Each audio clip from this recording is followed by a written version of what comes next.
I'm Mo O'Hara, and Honey's Hive is the book for World Book Day Book Club this month. So I am going to read you a little extract from Honey's Hive. The sun was beginning to warm the air in the little garden by the cottage. Honey buzzed around the flower pots next to the hive, her stripy fuzz all blown about and her wonky antennae twitching with excitement.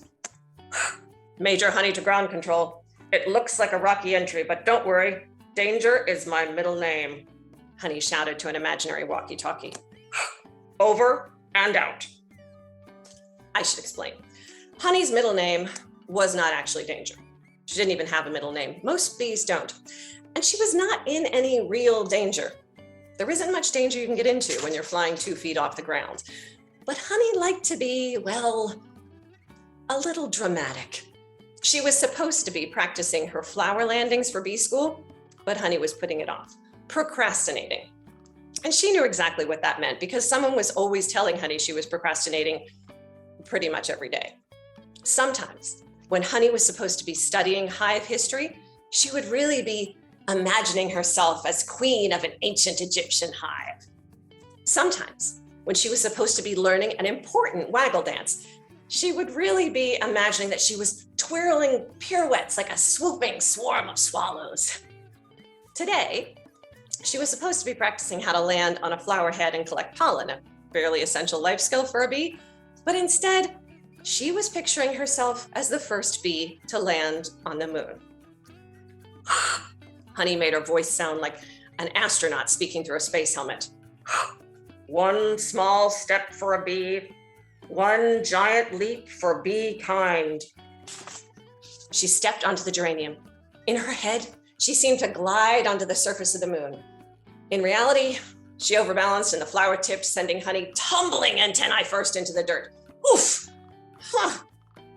More like a crash landing, she mumbled as she shook the dirt off her stripy fuzz. A ladybird fluttered down and landed on the rim of the flower pot. You're an early bird this morning, Nana Ladybird said. Well, you know what they say, early bird catches the worm, Honey replied.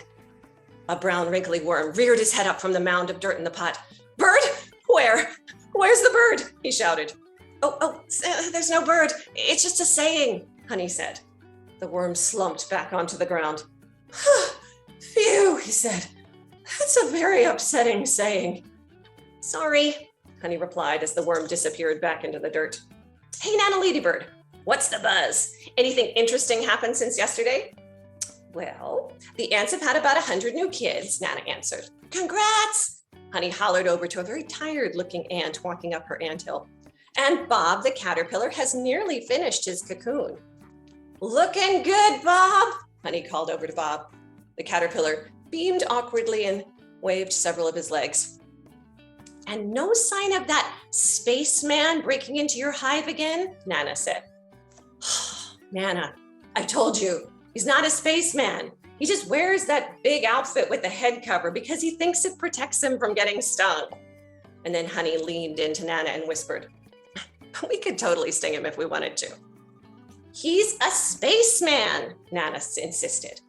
He's a human, Honey said. He calls himself a beekeeper, which is totally lame. Like he keeps us, we keep him. We share our honey with him.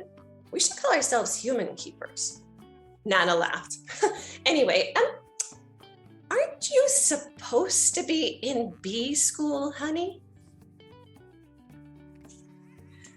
So that is a short extract from Honey's Hive. I really hope you enjoyed listening to that extract from Honey's Hive. And if you want to find out more about the book, visit the World Book Day website to find out more about Honey and her friends.